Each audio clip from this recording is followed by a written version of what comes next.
in Pat Bonner and Thomas Duncan. Thanks, Kenny. Good evening. The 16th of December 2023, the last time St Johnstone won a home league match here at McDiarmid Park. Graham Carey's goal downing Hibernian, and the fans here have had to suffer really ever since. 11 games have come and gone, no St Johnstone victory, and if you're being brutally honest about it, the odds of it coming up this evening appear very slim. Celtic in town, 8 wins from 8, purring, playing well. A huge game in the Champions League to come on Tuesday night, and Brendan Rodgers changes his team again and brings back the likes of Maeda, Kyogo, Taylor, Engels. It's daunting, but it's a task St Johnstone, under the stewardship again of interim boss Andy Kirk, have to relish and have to try and make the most of. And Kirk has made just the one change, as we mentioned, from the side which drew up in Dingwall last week. Graham Carey is fit again and starts, and Jason Holt dropping out altogether. So they go with Sinclair in goal, Nielsen, Sanders, Cameron, the back three, Wright and Raymond on the flanks, Sprangler and Smith, Clark and Carey packing the midfield, and Mackenzie Kirk up top. Celtic with Schmeichel in the goals, Johnstone, Trusty, Scales, Taylor the back four, McGregor, Engels and Bernardo in midfield, Kuhn on the right, Maeda on the left, and Kyogo up front. Celtic emerge from their traditional huddle. They're going to shoot from left to right as we sit here in the main stand. Celtic fans behind both goals, packed out here at McDiarmid Park, eagerly anticipating another strong performance from their sides. St Johnstone in the traditional blue top, white shorts, blue socks. Celtic in the green and white hoops, somewhere underway at McDiarmid Park as Celtic look to go back ahead of Aberdeen on goal difference at the top of the Premiership.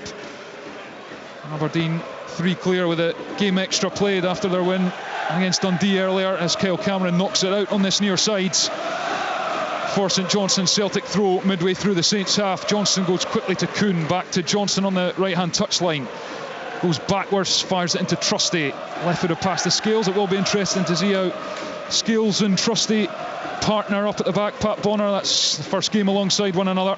Yeah, it is, and listen, I think they'll be okay in this particular game. There'll be other games that maybe they might be tested a little bit more difficult, but it depends how St Johnstone play, of course, and will they knock those balls long down the side of them and see, maybe just test him a little bit, especially Trusty, to test his pace a little bit, but that's really, they've got to get a ball, as I said in the pre-match. They've got to get a ball, and they've got to be able to then take a few passes before they play that long pass. Here is Liam Scales at the back for Celtic, left foot along the grass to Greg Taylor, looks for a run of Maeda but decides to keep the ball and knock it back to Scales. And Brendan Rodgers referencing his pre-match interview, a game here last December where they were trailing 1-0, and remember, he said it was the angriest he'd ever been as a manager. They did come back to win comfortably in the end, but he's got his sides playing to a much higher level than they were at that stage of the season. Different animal now. I mean, when Brendan comes in last year, it's, you know, he's taken over a team. A lot of the players are Ange Postecoglou's. Now you can see they're starting to get players in like Engels, Trusty's in as well. These are the ones that Brendan will rely on going forward. And you know, the start of the season has been as good a football as I've seen in Scotland for a long time. Here's Nicholas Kuhn surging down the right hand side. He's got 2 blue jerseys in front of him and loses out to Raymond. There's a few appeals for a Celtic free kick, not given by Don Robertson, the referee, and now Smith comes out from the back, St Johnstone, and Raymond looks for Clark, and it gets to Clark eventually via Callum McGregor, and then Liam Scales wins the ball, and he's got a fight on to keep it, and he's won the free kick in the end in the centre circle. Yeah, Liam Scales showing a little bit of strength there. He struggled just to get control of the ball, but he kept at it and eventually won his free kick. But St Johnstone playing obviously their back 5. They've almost got 3 sitting across in front of that back 5 with Carey and no, that's actually Clark and Kirking. Yeah, and here's Alistair Johnson looking to get on the end of a pass, and Kyle Cameron had to slide in and knock it behind for a Celtic corner. I know it's very difficult, but I think you look at the way that Falkirk attacked Celtic last week. They were brilliant, you know, put them under real pressure. Listen, it's very difficult against Celtic, but St Johnstone have got to try and get out if they can. They're just getting hemmed in even this early. Engels with a cross after the short corner. It's sclaffed clear. Bernardo picks up, knocks it to Johnstone midway through the St Johnstone half in the middle of the pitch. Now Bernardo, one of the few to keep his place from last week, scored the initial equaliser, of course, and was pretty good overall, you'd have to say. Maeda checks in from the left-hand side. He's driving towards the edge of the box. Good tackle though from Sprangler. And now Clark has it for St Johnstone as they look to knock a few passes and get themselves up the pitch, but it's a poor ball and now intercepted, and Engels has it. He's moving towards the edge of the penalty area, floats a ball in. Sanders has to touch it away from the penalty spot, and it'll go out for a throw-in on the far side. 3.5 played. It's St Johnstone 0, Celtic 0. You can't afford to give the ball away like that too easily. That's about 2 or 3 passes now early in this game that St Johnstone have given away, and just gave the possession back to Celtic. On that occasion, Celtic had an opportunity to break into that space that was left, and there was a decent cross into the box to defend it. Okay, now we play it down the line. Kirk can run against Trusty, but again the pass isn't great from Raymond. Andre Raymond with a really good tackle. He was impressed in the early days, and there's a ball floated over the target. It's Dyson Maeda. Can he bring it down? He knocks it into the 6-yard box. Kyogo was lurking, and I think the flag's gone up on this near side in any case, but Ross Sinclair clutched it gratefully, and St Johnstone survived 0-0. That run from out to in and behind the fullback is always Maeda's favourite, and if that ball, I'm not sure if he was he offside. Did he just played, but that is a dangerous ball, and if he wasn't offside, he just failed to get a little bit better contact on the ball. Otherwise, St Johnstone was down. Here's a ball in behind again. Johnston fizzed it in behind for Kuhn, who goes down. He's looking at the referee Don Robertson as if to say he was clipped, but nothing given. Raymond tries to squeeze it to Smith, but Johnston's right on his toes and gets the interception in. Well, he either tripped over himself, Alan, or he was clipped because he went down too easily. I think it's accidental though, Pat. I think he runs across him, and it's not intentional from Raymond. It was a really good ball down the line. Raymond's with a throw-in to come. He looks for an option though, and Celtic is squeezing the play. It's down the line towards Clark. Johnston wins the header. Engels didn't get there quick enough, and then it's brought forward by Sprangler, and it's going to be a free kick because Sprangler was pulled back, I think, in the end. Middle of the pitch. So Johnson need to just take their time, get their foot in the ball if they can. As you can see, they've been hemmed in a flat back 5 to start with. This is the first foray up actually into the Celtic half so far. Yeah, draw. And they'll try and hit on top of Taylor if they can, smallest in the back 4. Kyle Cameron with a big diagonal ball, and Taylor's beaten in the air, drops for scales when he passes it calmly to Dyson Maeda in his own half. He's going to go for a little run across the halfway line though. He's under pressure and gifts up possession. Sprangler for St Johnstone in his own half. Sanders knocks it forward, and Mackenzie Kirk's on the shoulder. Flag stays down for now. Mackenzie Kirk, and really good recovery pace from Austin Trusty to get the tackle in, and the flag was up in the end against Mackenzie Kirk, and the St Johnstone fans were appealing for a foul for that tackle on Kirk. Not sure whether it was or not. In the end, it didn't matter. Offside. But that was good play from St Johnstone because they kept a couple of passes back to the centre half, and Celtic were really almost up on the halfway line, and the ball was played over the top. He was just half a yard. Nah, he's never offside, Pat. Was he not offside? You're watching it on the monitor. Nah, there. He's never offside there. But I'll tell you what, it was good. And Trusty got himself back into a good position to get the tackle on, but that was a chance. Yeah, I know Chris Wilder's a friend of mine who had Trusty at Sheffield United, and he says very quick. I know you were saying he'll test his pace, but it tells me he's really, really quick. Yeah, maybe for me it was about him not being just sharp last week, and when you get the first impressions of somebody, you wonder if he's got that pace in him. But he showed a good turn of heel there. St Johnstone with that draw up in Dingwall last week. It was a bit of a sickener. Now we had Andy Kirk saying it felt like a defeat. They were 3-1 up. 2 sublime free kicks, you have to say, from Nicky Clark. Real quality to get them 3-1 up, and then to concede in the 87th and 97th minutes. Really poor in the end, you'd have to say, and it means they're winless in 5 in all competitions. Here's Matt Smith in the centre circle, loses the ball. Here's Engels, gives it to Callum McGregor, taking it up towards the halfway line, the Celtic captain. It's still goalless at McDermott Park after 7.5 minutes. Greg Taylor, he's going to knock or try to knock it in behind for Dyson Maeda, but it was well read by Dre Wright, who got the header onto it, and it's out on the far side for a St Johnstone throw-in. I think there's one player I would have hated to have played against. It's Maeda. He's relentless. It's up and down. He goes inside the full back, he'll go outside him. He doesn't stand still. Well, you heard Brendan Rodgers saying he thinks he's the best in the world at pressing. Yeah, well, he does really well, but he also's got a turn of pace, power and pace. And if you're up against that, you've got to give yourself a couple of yards on him, and that then just forces your whole back line backwards and allows Celtic more space to play.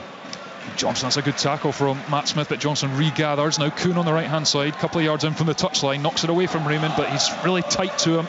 Andre Raymond made a pretty solid start in the left wing back for St Johnstone. Here's Liam Scales, middle of the pitch, rolls it to Maeda, and he kind of stops Maeda, looks about, and so tight for space. St Johnstone back towards the edge of their own box, and there's a pass for Kuhn. Didn't have a great deal of pace on it, and the winger gives it to Johnstone on the overlap, but really well watched and read by Raymond, who slides in and knocks out for a throw-in. Every time I see Nicholas Kuhn, he reminds me of Patrick Roberts. Yeah, he does. The socks the same as well, with the way that Patrick used to play for Celtic, coming off the right hand side onto his left foot. A little bit stronger, I think, looking than Patrick. Patrick was slight, but what a good little player. He made an impact also here at the club. Similar hairstyles as well, and do look different language. Indeed so. Celtic corner though on the far side. St Johnstone have defended diligently so far. We've played just over 9 minutes. It's still goalless. Arnie Engels goes across the take, and he's added another dimension to Celtic at the set pieces with his delivery, and he whips one right into the near post. Sanders gets the header on it though. It comes for Bernardo. Square for McGregor. 40 yards out. Gives it in and gets it back. McGregor, the Celtic captain. Taylor now swivels, not much space to work with, has to go back to McGregor. Now Engels facing back the way, now Scales. Every Celtic player bar Schmeichel in the St Johnstone half, and Celtic try and force it forward. It's dealt with, then goes to Kurt, then Smith, who knocks it over the top, but asking far too much of Mackenzie Kurt, and it goes through to Kasper Schmeichel. Still goalless here at McDermott Park. Here's Taylor, looks up, thinks about going square to Trusty. And we do wonder if Cameron Carter-Vickers will shake off or nurse that toe injury into Tuesday night in Dortmund, because I feel he's massive for Celtic. He missed about 19 games last season. Yeah, you could see though he was struggling last week, wasn't he? You know, and he was one of the players just that looked off it. But when you're carrying that type of injury, you know, there's no way you can protect it. You know, your boots on it, and you're trying to run, and you've got to go at different tempos. You've got to jump and land on it. So he's probably better staying out of the team for at least a week or so, and see if he can recover for that big game. St Johnstone goes short with a free kick. Sanders gives it out one, and it's pressed by Maeda. Now Kyogo, and that's a poor pass from Kyogo Furuhashi. He's overhit it. Kuhn was running into the box. He just needed less on it. But St Johnstone, the one time they do play out, dilly-dallying at the back, relentlessly press, cough up possession, and had Celtic been tidier with a pass there, they were in trouble. I get they want to start the game and get it down and play, but you've got to be picking the right pass. That was just far too slack. St Johnstone, when they've got the ball, if they can, it's very difficult. They've got to keep it, but you know what? We're with 10, 11 minutes into the game, still not really conceded any real efforts at goal as far as Celtic are concerned. So while they do that, they'll just sit back and defend St Johnstone until that opening goal goes in. St Johnstone will keep defending like this. Yeah, what Celtic have tried, they've tried about 4 or 5 balls in behind them. They've got there, but there was no end result from them. But they were just stretching them at the back a little bit. But that particular, you're right, you know. And again, it was an example of Maeda closing, then that counter pressing, which Brendan obviously loves. Yeah, absolutely. Relentless stuff from the Japan international. It was Lewis Nielsen who was caught in the ball. He does like to play, Lewis Nielsen. He's a tidy player at the back, and he brings a lot to that back line for St Johnstone, but overplaying there or taking too long, take your pick, whatever. And here's Greg Taylor just in the field, left hand side for Celtic. Reverses it back out, and it's switched to Trusty in the centre circle. Goes with the left foot to Johnston, who goes cross to Kyogo, takes a touch and it's Kyogo, hooks it over the goalkeeper, and behind it's taken, and Nick has it. Good defending in the end from St Johnstone's behind for a Celtic corner. 0-0. Yeah, really good ball in, great control, and Sanders gets back, clears the danger, but really good ball in. Great run from Kyogo off the back of the centre half, who manages to recover. And Celtic go short with the corner again. Here's Engels. He's looking for an option, has to go back to McGregor. He himself doesn't have too many passes on. Goes square to Alistair Johnston though. The pink boots moves towards Trusty on the right hand side, but checks back, gives it to Scales, then outside to Trusty, who's towards the right hand side of the pitch, midway through the Saints half, gives it to Kuhn on the touchline. Dre Wright gets up quickly onto the winger, but he's jinked in field, and he's going to loft another one over for Kyogo, but Ross Sinclair, the St Johnstone keeper, read that really well, came off his line quickly, gathered, danger gone, 0-0. Yeah, it's a perfect position though to Kyogo, just off the centre half shoulder. Very, very difficult for the centre half to watch the ball and watch the player at the same time. You've got to try to keep him in your sights and then match his run, and that little ball played from the right diagonally across you is difficult to defend. He's so clever, Kyogo. St Johnstone playing 3 at the back, so what he'll do is he'll get in between 2 of them and hope that because what happens is the closest to him will go and pick him up, but sometimes if he's sitting in the middle of the 2 of them, they get confused. Do you pick him up? Do I pick him up? And in the meantime, he's through as he was there.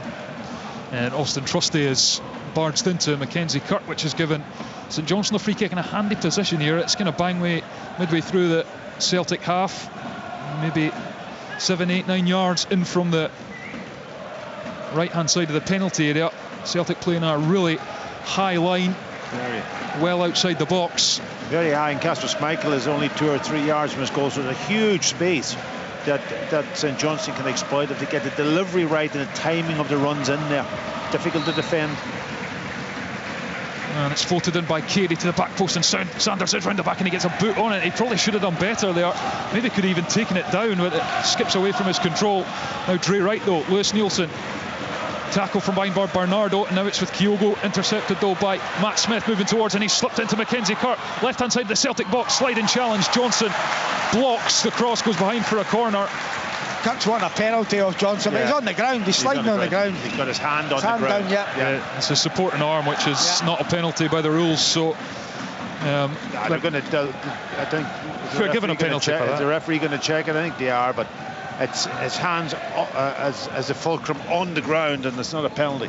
No chance. 15 minutes played, and St Johnstone have a corner, and it's been a good little spell this in the last 2 minutes for St Johnstone. A free kick, now a corner kick, and Smith is over on this near side in front of the main stands, and St Johnstone have packed the 6-yard box. Plenty of bodies in there, and it's just going to be fired in by Smith right into the mixer, and the header from Sanders well over the top. Again, perhaps should have done better. Yeah, it's a decent ball in from Matty Smith. Whipped into that near post.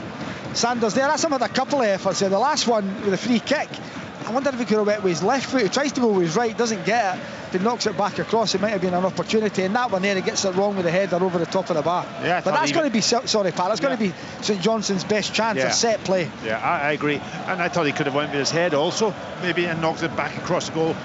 but he got it all wrong.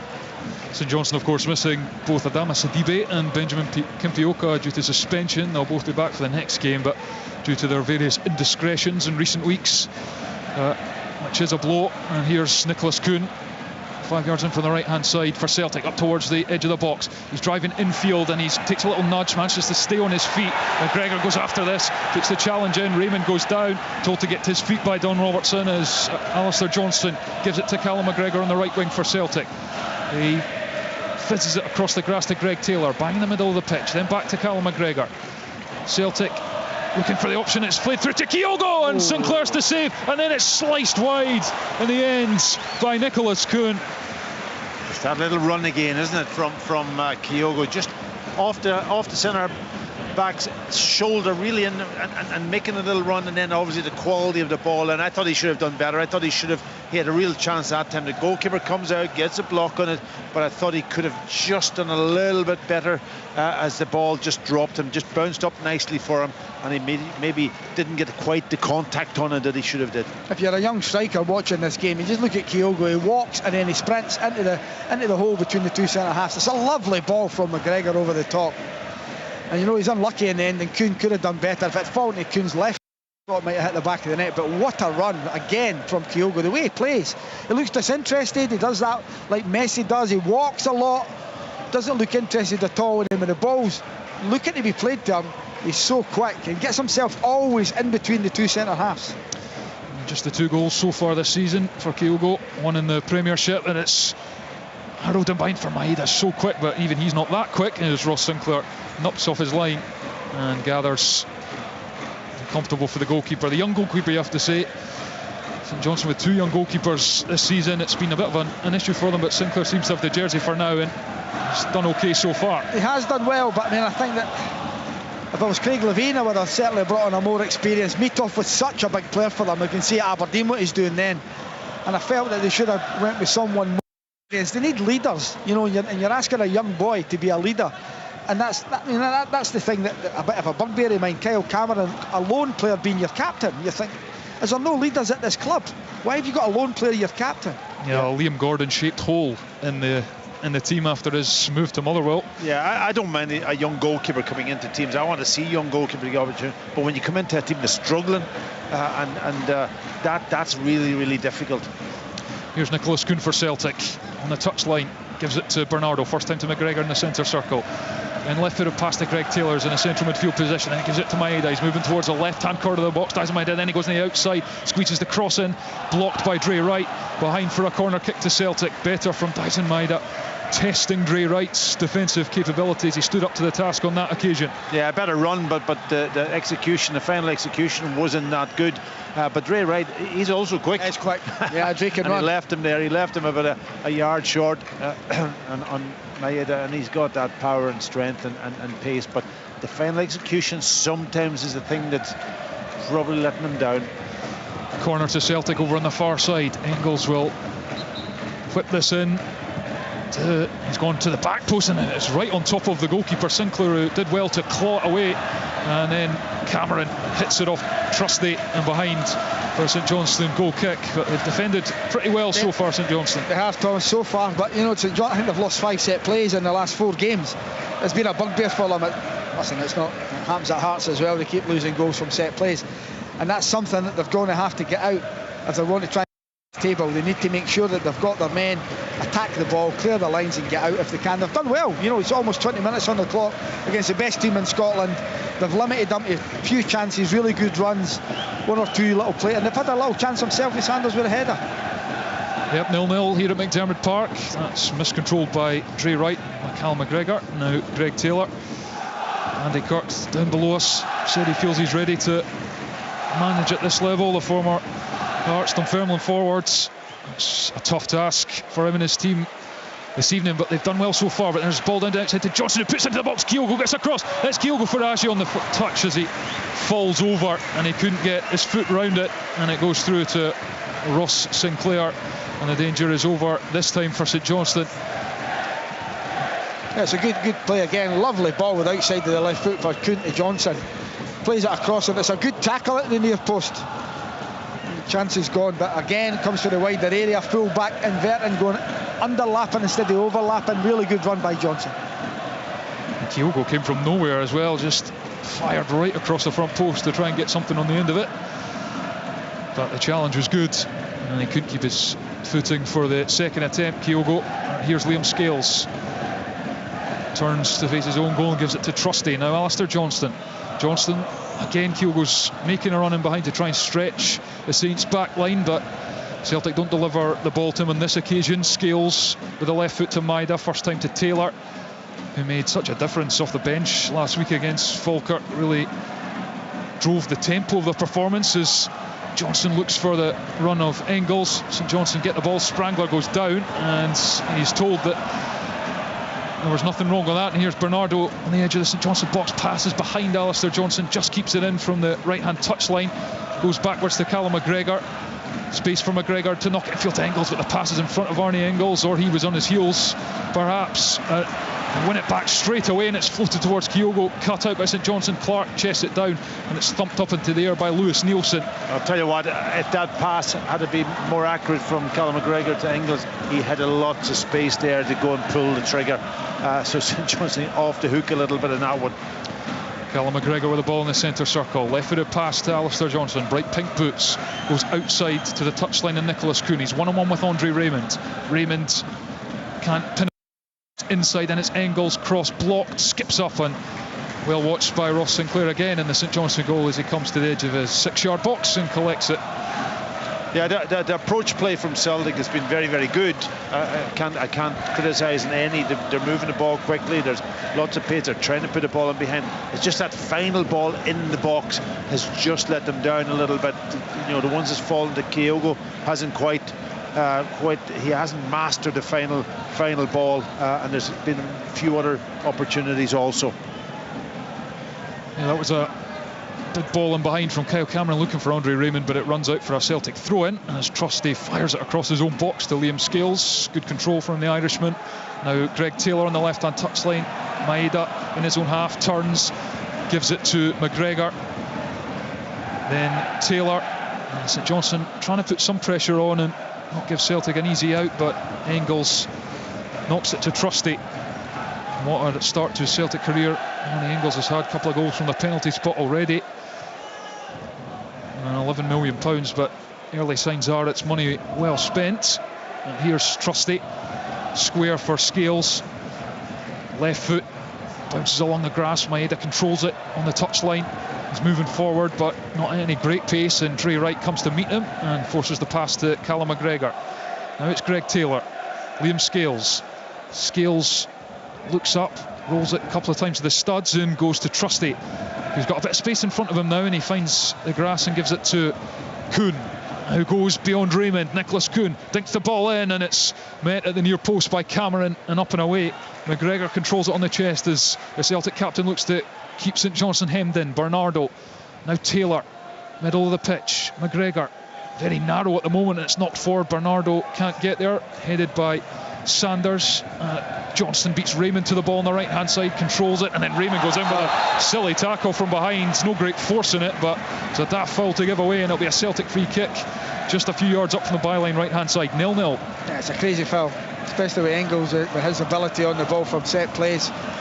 There's an opportunity, but St Johnstone defended well. Over a quarter of the game gone, Thomas, and they're still in it, 0-0. Not had a lot of attacks, but defending very well. Yeah, it's been disciplined stuff from St Johnstone. We've seen them play this sort of shape for many a year now. And most success, of course, in that double cup winning season under Callum Davidson. It'll be interesting if it is Tiernan Lynch to come in, what he might do with this squad and how he'll set up. But Celtic, with plenty of players in and around the 6-yard box. Scales is up, and Engels waits to deliver on the right hand side, and he's gone short to Kuhn on the edge of the box. McGregor wants it. Kuhn comes in on the left foot, low shot blocked, and then it's swiped in by Dyson Maeda. A stunning finish from inside the penalty area from the Celtic forward. It just dropped him, and he almost lazily swung a boot at it, and it flies past Ross Sinclair, and almost from nothing really. It is St Johnstone 0, Celtic 1. Yeah, it was a finish, but it was speculative. It certainly was. It just dropped him, and he just hit it. Got it absolutely cleanly on with his laces, with his left foot on the volley, and it sails past the goalkeeper into the net, and it gives Celtic that probably goal that maybe they deserved to a point, but that was the first real shot on target. But what a sweet one it was, Alan. Yeah, it was. It was a short free kick. Kuhn hits it, and it's blocked. It's actually blocked. I think it hits Sanders, goes out to Dyson Maeda, and he smashes into the back of it. It's a great finish, but really hard on St Johnstone. It's a break of the ball, it falls right to Maeda, and he leathers it into the back of the net. Great finish from him. St Johnstone can count themselves unlucky. Yeah, that's VAR check. Yeah, well, there's a St Johnstone player down on the edge of the 6-yard box, so obviously they check every goal. St Johnstone, I'm not sure if they're appealing for a foul or something, but the ball just popped up in the air after Kuhn's. It almost looked like Celtic had made a meal of the set piece, really. The space was closed down easily, but it just popped up nicely, and Maeda with a lovely sweet strike beyond Ross Sinclair. I just wonder whether there was somebody in the line of the goalkeeper. It looks like, I think Trusty might have elbowed someone at the back post. This is a block, so the referee will be looking at that. I think it's at the back post before the free, but just as the free kick's taken, Trusty seems to run into someone and knock him. The player that's down, no goal yet. No That's goal. What it'll be. And it's ruled out, and St Johnstone have their clean sheet back for now on Dyson Maeda. You have to feel for him, because that was a terrific strike, but it won't count because of a foul from Austin Trusty. Oh, yeah, it's a heavy hit. And it is a heavy hit. Yeah, and it's a fine strike, you have to say, by Maeda, but gleefully for St Johnstone, it won't count, and it's back to square one for Celtic, 0-0 after 28 minutes. And when you listen, it's accidental, but he runs into him. You know, Carey's not looking at the Celtic player, and he runs in and takes him out at the back post. Well, it creates a space, doesn't it? It's a great spot. It creates a space where the ball travels, isn't it? Yeah. It's Carey that's down, and that's what you want. That's what you want VAR to, but we didn't see anything, and that's exactly what VAR's for. You know, really good spot. Yeah, credit to Alan Muir, the VAR, and his team back at base. They've done their job, and the goal has been ruled out from Daizen Maeda, and well, St Johnstone, that just gives them a lift, doesn't it, Alan? Yeah. If you see this, Carey's on the 6-yard box. He's watching where the free kick's coming from. He doesn't see Trusty coming, and as he steps out, Trusty runs into him, catches him with his left elbow, down he goes, and it's a good call. But St Johnstone got off the hook because we didn't see it, but that's what VAR's for. Yeah, Graham Carey's back to his feet and he looks okay. He's had a splash of water, the magic sponge, and he's jogging over to the far side. He'll be reintroduced shortly, and he's not long back from a wee knock, the Irishman, and you feel this season he'll be a player that will be big again for Saints, because he's one of the few really creative outlets they've got. Brilliant on set pieces as well, as Sanders heads it out of defence and we get back underway. 0-0. That Daizen Maeda strike ruled out for a foul on Graham Carey by Austin Trusty, who's now racing back towards his own goal. Gets a shout from Kasper Schmeichel, who picks it up just before Mackenzie Kirk gets onto the ball in the Celtic box. 0-0. As the Celtic fans crank up the volume after their sides, as you said, Packy, hit the target for the first time, really. Yeah, the rest of it has all been creative round the box, but no end product. That one, I did say it was speculative. It was a great strike from Maeda, but the referee and VAR did their work on this occasion. Trusty's ball doesn't get to Johnson, and then he's caught late though. Johnstone, as he retrieves it by Matt Smith, and he was second favourite. He tried to slide in and take the ball first, but he's caught Alistair Johnson, and it's a yellow card for Matt Smith. The captain's struggling. Kyle Cameron looks like his left hamstring, which is never great. You're struggling with a hamstring injury, better coming off. You know what I mean? Maybe Essel will go back and play there as part of a back three. They need to stick with the structure that they've got, Thomas. They can't go to a 4. I watched them here the first game of the season against Aberdeen. Started in the first half with a 4, all over the place, getting pulled all over, and eventually Craig Levein changed it at half time, went to 5 at the back, or 3, whatever you want to call it. And it looks like if Cameron's struggling here, they're going to have to get someone on. It'll liable to be Aaron Essel that'll come on and play in there. Yeah, he played there a few weeks ago and dropped back from midfield to defence, when Andy Kirk and Alec Cleland having a few conversations down in their technical area in front of us. Brendan Rodgers out there as well, shifting on the balls of his feet. He'll be wanting a few more goal scoring chances for his team in this first half. We've played 31 minutes nearly, although we've not actually played 31 minutes. There'll be plenty added after that VAR check and disallowed goal, and then this injury to Kyle Cameron. It's interesting, as you said, Alan, he's coming on loan from Notts County straight in as captain, and he's not always been convincing so far. I think when you look at a club and you go into a club, you look at, and I always remember Andrew Considine at Aberdeen when he was there. He'd been at the club so long, captained the side now and again, but he knew the DNA of the club. He knew what the club's all about. And when you go into a football club, you need somebody to tell you what's expected here, what's the DNA of the club. And if you're a lone player that's just arrived, what do you know when you're greeting other people in there? There has to be Nicky Clark. Yeah, he's maybe not played a lot, but someone like that, you know. Dre Wright is an experienced player as well himself. Do you go and give them Graham Carey, 35 years of age, plenty of experience, scored some great goals for them, kept them in the league last year with the goals that he scored.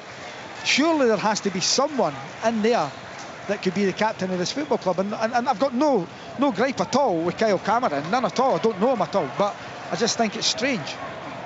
Well, St Johnstone temporarily down to 10 men, because I'm not sure Aaron Essel has actually come on yet, and Cameron has limped off. So the sub they're going to make, he was down warming up behind the goal, but as soon as he went down with a hamstring, he should have been up here getting himself ready to go on. Matt Smith take cannons off his chest and he goes after it in the Celtic half, but it's easily mopped up in the end by the Celtic defence. It's not ready. I mean, that's Andy Kirk's going mad. Whoever he's bringing on down there, he's going mad because he's not ready. As soon as you see the centre, someone in your position goes down, you're out like a greyhound, warming up, getting yourself ready, shin pads at the ready, strip on, ready to go. Here's Engels, right hand side for Celtic, gives it to Kuhn, jinks in from the right, goes square to Taylor, but it's a too far in front of the left back. Now Maedad knocks it to Taylor, left hand side of the box, and he's floated the delivery into the back post, headed away by St Johnstone to the edge. Alistair Johnson picks it up, little dinked fall, and then Bernardo on the turn, blocked at the front post by Sanders, and now Aaron Essel is stripped and ready to come on, and he'll go in at centre half. But as the guys were saying, Andy Kirk not best pleased. No. He wasn't on his toes, ready to spring on, and in the meantime they've had to concede a corner down to 10 men. But Thomas, you wonder what are players thinking sitting on the bench here? You know, you see him going down, the doctor runs on, the physio runs on, they're on for 3 or 4 minutes, and what are you doing? Just sitting watching what's going on in front of you. Get yourself ready. Arnie Engels is over at this corner on the near side. Celtic fans behind the goal, willing this into the net. It is goalless at McDermott Park between St Johnstone and Celtic. Engels delivers with the right foot. It's curled onto Trusty's forehead, but he sends it wide of the right hand post. Really good chance, you have to say, for the Celtic centre half. Goalless though. Yeah, he should have done better. I think it was on his head. He got up well. He's attacked it. It sort of can almost, he twisted his body, didn't he? And headed it well off. I'm just looking at Essels. He's gone into that sort of almost. Has he gone into right side? A right side. He's not the biggest, is he? No, he's not. He plays midfield as well, Pat. But St Johnstone have had a real struggle at centre half. Obviously, they've lost Considine, McCowan, Liam Gordon's away, so they're really. Header over the top, and Kyogo's in behind. He's got Ross Sinclair to beat. It's Kyogo, and of course he sticks it away. And that's all he needs is one moment. Kyogo Furuhashi sprung in behind, controlled, stayed calm, and knocks it into the bottom corner. And it is St Johnstone 0, Celtic 1. Yeah, this time a superb finish. Obviously they won the goal kick, and they work it.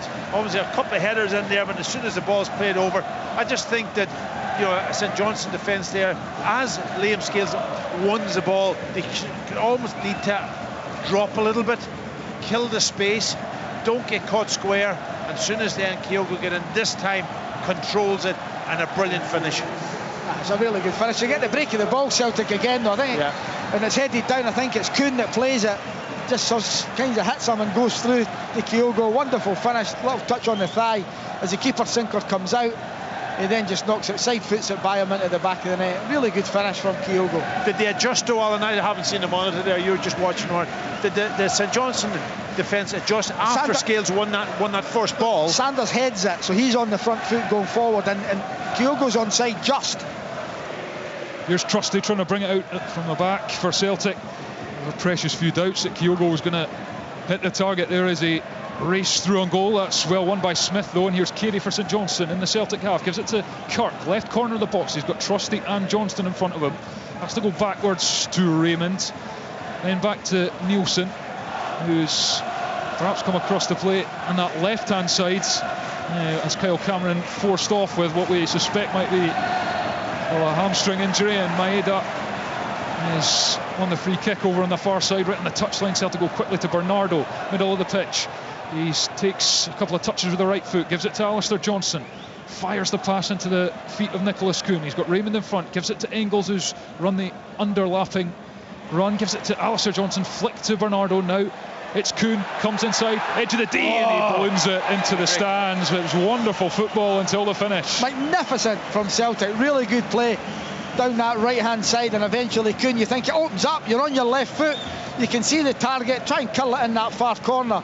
Lovely little flick round the corner, eventually finding Kuhn 22 yards out, gets a shot horribly wrong, but really good play. Celtic leading St Johnstone by 1-0 here in Perth. They thought they were leading earlier through Dyson Maeda's brilliantly struck volley, but that was ruled out for a foul on Graham Carey by VAR, and now Kyogo's strike. 35 minutes is the difference, but here comes St Johnstone. Raymond into Kirk on this left hand side, almost in line with the penalty area. He's forced backwards by Trusty, gives it to Lewis Nielsen. He's asking for a short option, and he drives through a little gap between Kyogo and Kuhn into the feet of Clark, who plays it first time away to Essel, the substitute, replaced the St Johnstone captain Cameron. And now Dre Wright tries an early cross, but it's poorly struck, and Celtic eat that up. McGregor, then Engels, now Bernardo goes for the big diagonal pass, which Kuhn will run after, and he'll get there, he'll keep it in, and Sprangler's in front, and he nutmegs him, Kuhn, but it ricocheted off on the way through, and St Johnstone have the ball. Raymond back to Nielsen, lets it run onto his right foot, and then Smith just gets there ahead of Engels, and then gives it to Aaron Essel, right centre back, bringing it out from defence. Dre Wright steaming up the pitch, trying to make an option for him, but he gives it infield to Graham Carey. St Johnstone still in their own half as Sanders sends it forward, and it's chased by Dre Wright now. Scales will get there first and goes back to Schmeichel, who, calm as you like, knocks it between two St Johnstone players to Greg Taylor. That was coolness personified from the Celtic goalkeeper, and then Maeda goes in with a late That's challenge. got to be yellow. And If you're looking Matt Smith for a similar challenge. the card is out, Alan. Yep. You are satisfied? The yellow card given to Tyson Maeda was just a little bit of a swipe there. Late. Yeah, just missed the ball completely and caught the player. Definitely yellow card. I don't think he actually meant to. Alan, Just you missed might times look it. at just missed times the. Well, this is a good opportunity for St Johnstone. It's a few yards in from the right-hand touchline. Good distance out, but Celtic holding that really high line well outside the D of their penalty area. St Johnstone with Essel, Nielsen, Clark up. It's a decent ball, but Kyogo's there at the front area, edge of the box. They head it away. It'll break for Carey. Gives it back to Smith, then to Carey, who sends it in with the left foot. It's a really good ball, and Schmeichel has to punch it. Smith doesn't connect well with the shot on the edge of the box, and Callum McGregor has it, gives it back to Taylor, and it's thumped clear over the halfway line. And that was a chance. That was a really good ball from Graham Carey. That was a brilliant ball from Carey, and well dealt with by Schmeichel as well. Makes a decision early, decides to come and punch, and gets a lot on it. Sent long by Sinclair, and Taylor goes back to Schmeichel. Bright pink goalkeeping kit. Remember wear that, Pat? Yeah, no, I never had a pink one. Yellow was my colour. I remember the yellow. Down the right hand side for Celtic, Kuhn beaten to the ball by Raymond. Really good sliding challenge by Andre Raymond. And the green shorts. You used to have a grey one as well. A grey one. I didn't like really the grey one. I think it was, you want to stand out as a goalkeeper, isn't it, in goal? That's why he's wearing pink. That's why this. Look at the yellow that the St Johnstone goalkeeper is wearing. Oh, you wouldn't miss him. It's the highlighter pink down one end and green down the other. Here's Maeda down the left. Goes at Dre Wright, who's done really well. Good pace from Dre Wright to stick with him, get the challenge in. It's knocked into Essel in the box. A lovely drag back and flick away as Maeda looked to recover the ball, and there's a pass squeezed through to Smith as well as McGregor was lunging to intercept. It's good play from St Johnstone up to the halfway line. Kirk turns away from Scales, who then has a little tug at him, but Kirk, rangy stride going forward, still has it. St Johnstone on the right hand side, early cross, and Clark lurking on Austin Trusty's shoulder, but the Celtic centre back read the ball well and came across and then tried to give it to Scales, but it's out for a throw into St Johnstone on the far side. Positive play from Saints. Very good. Yeah. Good defending first and foremost from Dre Wright against Maeda. Matches him for pace, wins the ball, comes out. Then they work their way up the right hand side and win a throw in just outside the 18-yard box. 4 minutes to the break. It's St Johnstone 0, Celtic 1. Celtic early doors, but on course for a 9th win from 9 this season. Essel though crosses, Sanders with a header, and he's flicked it away well wide of Schmeichel's right hand post in the end. But that's 2 or 3 chances that Jack Sanders had in the box, none of them easy, but he's maybe got to make a wee bit more of them. Yeah, first contact on the ball when it comes in there from the big guy, but the other players then need to react off that if they can. I know it's not easy, but you've got to be on your toes and just, you know, I always look at Kyogo and Maeda now. When Celtic want a first ball contact, they're always going to be sharp and on the end of things. And Don Robertson's come across to this near side. He's on it. Something's happened on the far Rodgers, side. Yeah. I thought he's going to the. Is he going to the monitor here, or is he speaking to delegates in the SFA down there, the fourth official, Brendan Rodgers? I don't know what's happened over on Something's that far been side. thrown possibly at Taylor. Yeah, I don't know. No idea. I didn't see anything myself, I have to say. But now the police, 2 police are walking out and walking round the pitch. Not sure. Well, maybe see if one of the guys can crane their necks and get a replay of that. But something has happened. But on we go anyway. Schmeichel out to the right-hand side to Alistair Johnson. Trusty in his own box. He's under pressure from Kirk. Gets the pass away to Bernardo. First time back to Scales. Now out to the left-hand side, and Greg Taylor is in line with it. Edge of his own penalty area, and then Scales and McGregor and Celtic are suddenly out of St Johnstone's pressure, and Johnston drops one over the top for Nicholas Kuhn, who's going to get there ahead of Raymond. Right hand side of the box, takes a touch, and another on the left foot, puts the ball into the middle. Kyogo, first time touch to Bernardo on the edge of the box, strike into the bottom corner. That is an absolutely sensational goal from Celtic. Work from their own penalty area, ball over the top, pulled back, and Paulo Bernardo guides it into the bottom corner. And just before the break, it is now St Johnstone 0, Celtic 2. Oh, what a goal. They worked the ball, as you say, from the goalkeeper. They had about 3 or 4 passes, 1-2 touch passing. Magnificent, opens up in midfield, get it out to Kuhn. He didn't panic, he just settled down and picked the correct pass, almost a cross-come pass, laid off into Bernardo, who just bends the ball around the goalkeeper. A brilliant goal. Watch it tonight. Honestly, Trusty, Scales into Johnson, over the top to Kuhn, back in, played into the box, lovely layoff from Kyogo, and that was Bernardo getting. Schmeichel started it.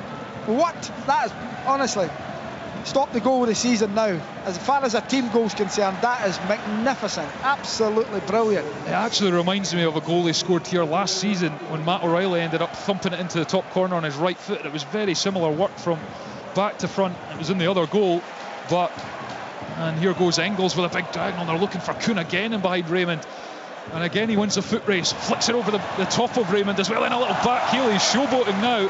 Nicholas Kuhn then gets the return pass from Alistair Johnston, a player coursing with confidence, finds Maeda on the edge of the box, first time to Taylor, across the back post, Kyogo's there, it's 3-0! Celtic are turning on the style of McDermott Park. Brilliant one-touch football, cross in, Kyogo plants it beyond Sinclair, and the party starts behind that goal. The Celtic fans rocking. It's St Johnstone 0, Celtic 3. Well, we described the goal, the second goal. We now have to describe the third goal, almost similar. The movement, the passing, the quality, the layoff from Maeda at the end up, and then I think he's the offside. cross and header. Is he offside? I don't know, it might be tight. It's a wonderful header.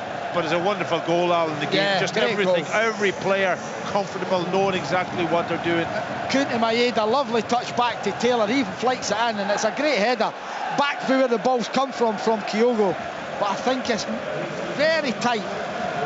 6 minutes of added time are going to be played at the end of this first half as we await the verdict of the officials as to whether this goal will stand or not. But just pure quality from Celtic. A couple of layoffs on the edge of the box, then floated into St Johnstone.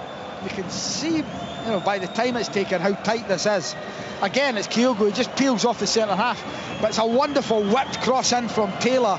Kyogo's up early. Let's just talk about the finish, offside or not, and he goes back across the goalkeeper, giving him absolutely no chance. But they're having to draw the lines. This is really, really tight.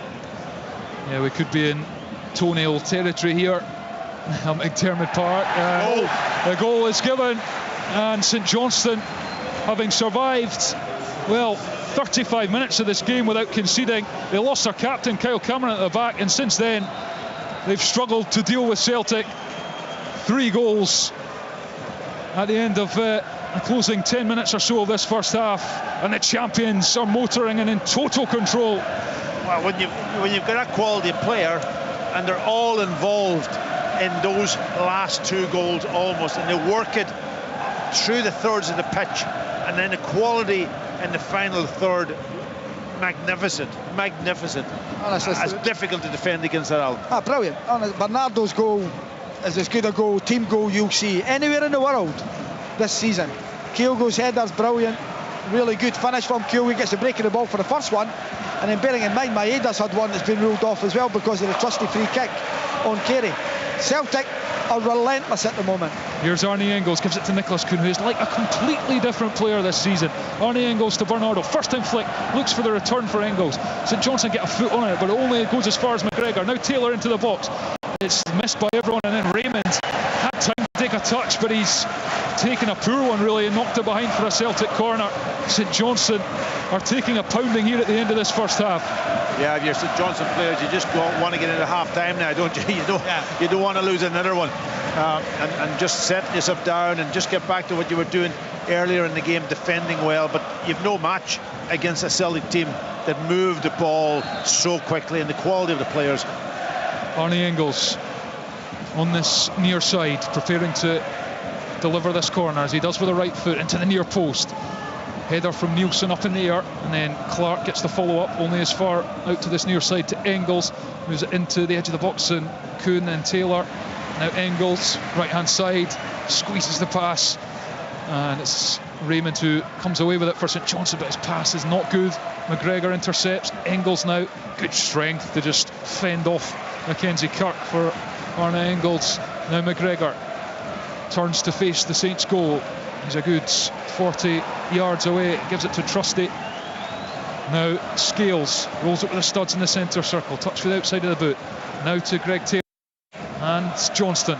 Johnston along the grass to Kuhn on this right hand side, and Raymond pass to Johnston, cross to the near post. Kyogo was making the run across, couldn't guide it on target. Good defending in the end, he was well marshalled. But Celtic have the ball back again, and Scales has it at the back. Relentless stuff from the champions. Absolutely relentless, and that the only prayer that St Johnstone have got is will they take their foot off the pedal in the second half? I don't think so. Brendan Rodgers will be demanding. It's 4, it's 5, it's 6. As far as St Johnstone's concerned, it's head down, keep working hard, keep the score down to a minimum. Game's done, it's finished. It's all about trying to keep it this respectful.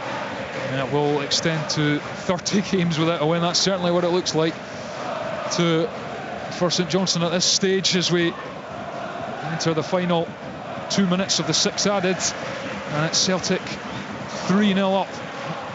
It's a whole second half to come for St Johnstone as well. Need to try and find some inspiration from somewhere, but it's Scales with the ball at the back for Celtic now, and his pass is picked off well by Smith, and he's now running down the right hand side, but he's closely followed, and Celtic get the challenge in, and it's actually come back off Smith, and it's a Celtic throw in. Such are the breaks that St Johnstone are not getting at this moment in time as Celtic come forward. Johnston back to Trusty. Little check back to the outside and gives it to Johnston. McGregor makes the angle, gets the ball, gives it to Engels. Now Kuhn, right hand touchline, inside ball for McGregor, back outside to Engels. McGregor touching between two St Johnstone players, but one of them eventually gets something on it, and it's out on this near side for a Saints throw. Celtic 3 to the goods, and on course to go back onto 18 points with Aberdeen, and ahead of the Dons on goal difference at the top of the Premiership. Even at this near halfway point in the match, Bernardo controls in the middle of the pitch, gives it to Scales in the centre circle now. In square for Taylor. Scales. St Johnstone just trying to get to half time without conceding another. Taylor for Trusty, touches it to the halfway line. Now to Kuhn, who's going to run forward. He's got Johnston in support. He's coming infield onto the left foot, gives it to Kyogo, who turns in the box. He's hunting a hat-trick. Then Bernardo tries to work onto the left foot. Taylor's on the edge, goes with the right foot, and Sinclair has to go down and palm it behind for a corner kick. Well, it's just, you know, I feel sorry for the St Johnstone players at this stage, only because they work so hard defensively for that opening, probably about nearly 35 minutes. But in the last 10 minutes, they have been absolutely pulled apart. What Celtic's brilliant play, I've got to say. I think you're going to say that quote a few times, Pat, that you feel sorry for the opposition, because this Celtic team is on top of their form at the moment. It's fired into the near post, and Raymond intercepts, and there is the half-time whistle. Well, St Johnstone will feel they did their job in the early part of this game as they kept Celtic at bay. But when Celtic began to turn on the style, boy did they, and they are now rampant at McDermott Park after the first 45 minutes.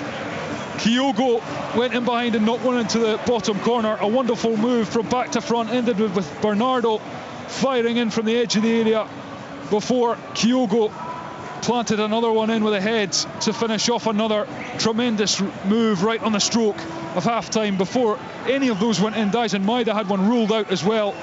A wonderfully struck volley from inside the box, but there was a foul on Graham Carey by Austin Trusty in the build-up, so that was chalked off, but it only angered the champions, if anything, and they've come back with a vengeance. You have to say St Johnstone haven't looked the same defensively since Kyle Cameron limped off with a hamstring injury, and now they face a 12th home league game without a victory at half-time at McDermott Park. It is St Johnstone 0, Celtic 3. On digital radio, FM, online at BBC Sports Scotland, your smart speaker, and BBC Sounds. This is Sports Sound from BBC Radio Scotland. Scottish football lives here.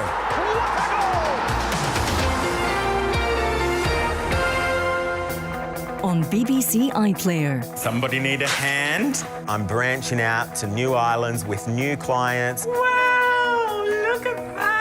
Interior designer Banjo Beale and his team return to breathe new life into local businesses across the Hebrides. Because we've got a lot to do in not a lot of time. Creating incredible designs in the heart of island communities. I think a lot of people will be really happy. I think they'll be so happy. Whoa! I think I would have cried. Up here, I love these lights. Yeah, they're beautiful. Designing the Hebrides. Watch all episodes now on BBC iPlayer. You're listening to Sports Sound on BBC Radio Scotland. It's been a fantastic day of action right across the country. So many talking points. The game certainly delivered in the 3 o'clock kickoffs, and Celtic delivering a very good performance, particularly towards the end of the first half in Perth, and a fantastic second goal there. A great team move rounded off by Paulo Bernardo. St Johnstone 0, Celtic 3. Tom English is alongside me in the studio. In a couple of minutes' time, we will bring you some managerial reaction from the 3 o'clock games. As I said, plenty of talking points here. Just a score update from League One. It was a 5:30 start. Cove Rangers 2, Arbroath 3. So, Tom, looking at that Celtic performance, we said before the game, St Johnstone, a dreadful record against Celtic, a dreadful record at home in 2024 without a home league win, and I think pretty much as we expected, getting a bit of a doing here tonight. Yeah, a total doing, as you'd expect. You know, none of this is surprising in any way. Celtic are very good this season. They're much better than they were last season. It's worth remembering the 3 games that Celtic played against St Johnstone last season. There was a 0-0 in August at Celtic Park. Then it was a 3-1 in Perth in December, but it was 2-1 in that game until the 90th minute. And then there was another 3-1. So there were, none of them were runaway victories. There was nothing like we've seen tonight. So this Celtic team have really, really improved. And it's kind of grim viewing for St Johnstone perspective. You do feel for St Johnstone players, because this is kind of torture. Yeah, it could be any number in the second half. Celtic really have to go for this. They don't, but if they want to really put on a show here in the second half, you just feel they could score quite a few more. Just looking at the live Premiership table, Celtic played 6, 18 points, scored 17 goals, 0 goals conceded. Aberdeen, well done to them, 4,000 Aberdeen fans down at Dens Park this afternoon. Jimmy Tilleen's side winning by 2-1 there. They're also played 6 with 18 points. We'll get more reaction to the first half proceedings there at McDermott Park from Alan Preston and from Pat Bonner in a few minutes' time. But let's get some reaction now to these 3 o'clock kickoffs, and we should start with the Aberdeen manager Jimmy Tilleen after their 2-1 victory away at Dens Park. He spoke after the game to our reporter Keradine Idsan. Well, Jimmy, congratulations. First of all, played 6, won 6 in the league. That is a terrific start. How satisfying is it to keep that 100% record going? No, but of course we're happy with that, but we don't think about it so much. We don't talk about it inside the squad. We only focus on game by game and training by training, because we know it's still September and the league stops in May, so we need to be humble and keep working and focus on the right things and try to push ourselves to improve and be better. So as the manager, what are you most happy about from today? Obviously it's a win, but is there anything in particular that you're happy with? First of all, I said Dundee was really good, really strong team, and how the way they play and how they compete. So I'm happy with our first half with our transitions. We also have some transitions in the second half. But they controlled the game a little bit in the second half, and we defend really well. It's also part of the game, how to defend inside our and around our own box. And everybody, all the players were there and help each other. How we defend crosses, how we defend inside the box, how we defend outside the box, how we help our goalkeeper. So that team spirit, and of course with all the supporters was here today, because Dundee were really strong in the last part of the game. They come again and again and again, but we succeeded and take the 3 points. And I want to share it with all the supporters we have today, because sometimes when you get so pinned down, you need a team spirit, but also the spirit of the Aberdeen Football Club, how we fight together out on the pitch today together. Good times for the Dons fans. The thoughts there of Jimmy Tilleen. Let's now hear from the Dundee manager, Tony Docherty. He also chatted with Kerridine. Tony, the visiting manager just told me how good you guys were. I think that says a lot. You'll be feeling very frustrated, I would imagine. It's not very often after a game you come out and say the better team lost, and both managers say that. You know, fair play to Billy. Jimmy. He said to me after the game when we shook hands, you know, you were better than us and you deserve more, which I think is quite a good summation of the game.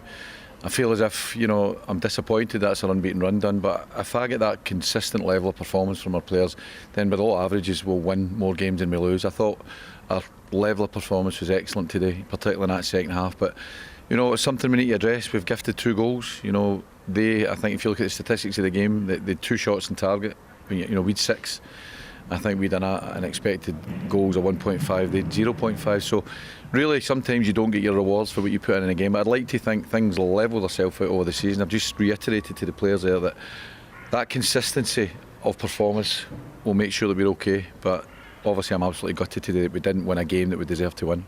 Yeah, a lot better from Dundee this afternoon. 6 points in their opening 6 games.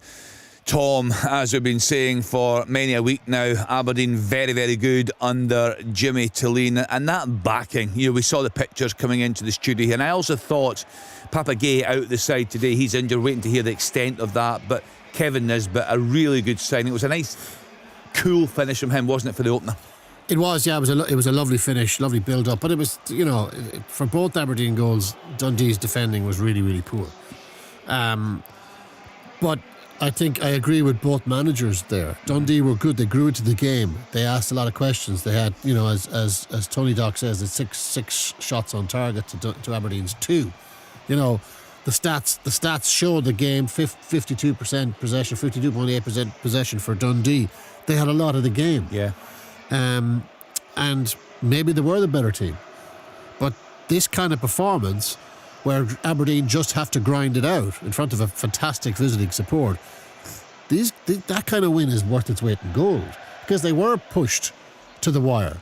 The questions were asked of them, and they did come up with the answers. They weren't great today, Aberdeen. They probably should have lost the game, but they won it. What does that say about their spirit? Well, their spirit's fantastic, and next weekend they are at home to Hearts. Full coverage on Sports Sound. There was a really eventful game, I think it's fair to say, at Fir Park this afternoon. Lots of contentious decisions. Motherwell beating St Mirren by 2-1. Let's hear the thoughts of the Motherwell manager, Stuart Kettlewell. He spoke with Jane Lewis. Stuart, so many talking points in that one. First and foremost, though, let's talk about the 3 points for you and what that means to you and how you assess it. Listen, it's another brilliant win for us. There was so much emotion throughout the... what was it we played? I can't even remember. I'm supposed to be getting up the road for my dinner here and I'm being kept late. But I think it was 80 extra minutes in the first half and 8 extra minutes in the second half. So an extra 16 minutes of play is significant. But it was a roller coaster, Jane. I thought St Mirren scored against her on a play. Bit frustrated with it, something we'd looked at, and we make the wrong choice in the lead up to their goal. But at that point I felt as if we were the team that had our foot in the ball, and I felt we had decent control. We managed to carve out a decent opportunity through Moses Abey, and then you go a goal down, and then you can start to see the reaction and the personality of the players. We get our noses in front, and then obviously everything you say at half time goes out the window a matter of minutes later. When Dan Casey's red carded, he was adamant at the time he felt that it hit his body and then onto his arm. Understand the decision because it looks an inevitable goal, but I felt that he got enough of his torso, his body down the line here. and then St Mirren start throwing balls into our box as they pretty much do, and we stood tall, we stood strong, we relied on our goalkeeper massively, I should say, after the penalty decision. What a moment for him, it's almost like a goal for him. And then the game, Jane, if I'm being honest again, I prattle on about it here, but it chopped and changed. Both teams were chopping and changing system. Both teams were trying to have a little bit of go. I felt we had to take the game more to St Mirren rather than sitting off and allowing the physical presence that they've got to try and dominate your box. And in the end, the players stood tall. I thought they managed the game out really, really well in the injury time especially. And it's a massive victory for us, and it just keeps that feel-good factor going. Yeah, Motherwell going very nicely indeed. They're up to 4th in the table. St Mirren are 6th, 8 points from their opening 7 games. Let's now hear the thoughts of Stephen Robinson. He was also chatting with Jane. Stephen, so many talking points in that one. I'm not quite sure where to start, but what did you make of it all? I thought we put in a really good performance that should have won the match. We created numerous chances. Some of that's obviously our own blame. We should have took our chances. Their goalkeeper makes a brilliant save from Killian. We have a great chance with Mika. Another couple of really, really good opportunities.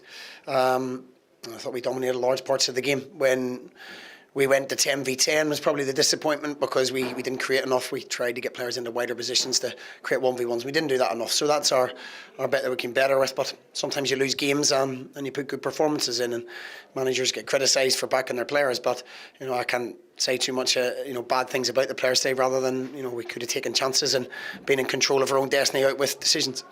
What did you make of some of the refereeing decisions? And I know you'll want to be careful with what you say, but you're entitled to your opinion.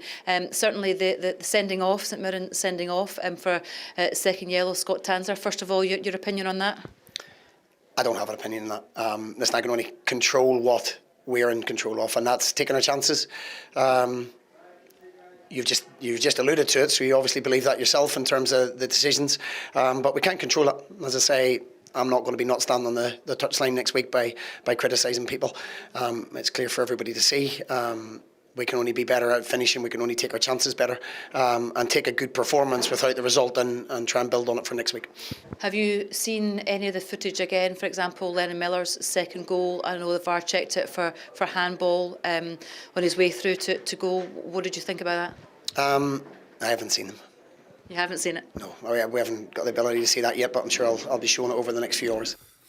Yeah, Stephen Robinson, just briefly, Tom, we need to go back to Perth, but there were so many talking points in that game. Just to clear up a couple of things, we've looked a few times at that handball, and you've had a good look at the Tanser second yellow for the red card, and you said never a yellow card. It's never a yellow card, and I understand Stephen Robinson's trying to box clever there because he doesn't want to get himself into trouble. Yep. It wasn't the second yellow. It just wasn't, and a lot of contentious decisions, a lot of drama in that game, and a lot of in terms of the penalties and the sendings off, you could see them whichever way you want to see them. But the one emphatic one that I would say would be that was not a second yellow for Tanser. No, and do you know what? Willie Collin could put a phone call in on Monday morning, but it's no use, is it, to the managers? Yeah. Tony Docherty was on the receiving end of that a couple of weeks ago. So plenty of drama in the 3 o'clock kickoff. So bring you more reaction later in the programme. Let's get back to Perth. Alan Preston and Pat Bonner are there for us alongside Thomas Duncan. Alan, we spoke before the game. You couldn't really see any way in which St Johnstone could take something from this. The goal now is to keep the scoreline respectable, I would think. That's it. Try and keep the scoreline down as much as you can, and I think that Andy Kirk and Alec Claren would sign off right now for 3-0 and go up the road losing the points, because this is only going to get worse. And I said that during the commentary, Kenny, will Brendan Rodgers keep demanding off his players? We'll soon see it. He might get a chance to bring one or two of his other guys on. Adam Either could come on, Alex Gomez, Yang, McCowan. It's ridiculous. Hatate, Forrest, who always seems to score against St Johnstone every time he comes on. So I'm sure that they'll be demanding more of it, or he'll be demanding more of the same. But as far as St Johnstone is concerned, it's respectability. Don't get to 5, 6, 7 where the teleprinter has to print out the score. Yeah, Celtic very, very good. That second goal, a thing of absolute beauty. A wonderful team move, rounded off by Paulo Bernardo. A double for Kyogo. I can see a change is about to be made there at McDermott Park. So let's get back to our team there. Alan Preston, Pat Bonner and Thomas Duncan. Thanks, Kenny. Yeah, and I suspect perhaps fear for St Johnstone that it might depend in the second half just how keen Celtic are to maintain the intensity, with Borussia Dortmund away to come in the Champions League on Tuesday. Such a massive game, of course, after getting off to that perfect start against Slovan Bratislava in the opener a couple of weeks ago. Looking to maintain the momentum in that competition. 3 goals to the good here as the second half restarts the game, and here's Sprangler in the centre circle for St Johnstone, and it's wide now to Raymond on the left hand side in the touchline, and he's got Kuhn in front of him, and it's just dispossessed. Throw in though as Kirk knocks it to Raymond, and then back to Nielsen. Celtic just sitting off for now, but then Kyogo hairs after Jack Sanders. So for looking for Carey, but Maeda of course is there to shut down the space. Yeah, the difference between let's call it St Johnstone today and any team in this division is that they don't have players that can close down like Maeda and Kyogo and that. You know, you look at Celtic passing the ball across the back and they can do it easily. Here, you're taking a chance. St Johnstone's taking a chance when they try to pass the ball, because the pace of the closing down is brilliant. Well, Mackenzie Kirk is played over the top. He's battling with Trusty. He's done really well, the youngster. Uses his body, knocks it to Smith, and he's got Trey Wright, who's up to the edge of the box. Checks inside, little pass for Clark. Clark twisting and turning in the box. Scales gets a crucial foot in, and then Engels knocks it through the legs of Sprangler. And now Bernardo as Celtic counter. Kyogo with Sanders in front. Kyogo for the hat-trick.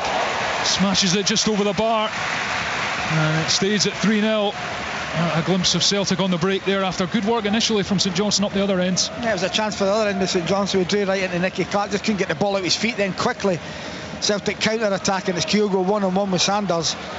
It does him, and he gets himself that yard that he wants to get the shot off, but smashes it over the top of the bar. Here's Essel up the touchline to Carey. He's immediately met by the close challenge, and it's flicked over the top, and Engels plays it forwards.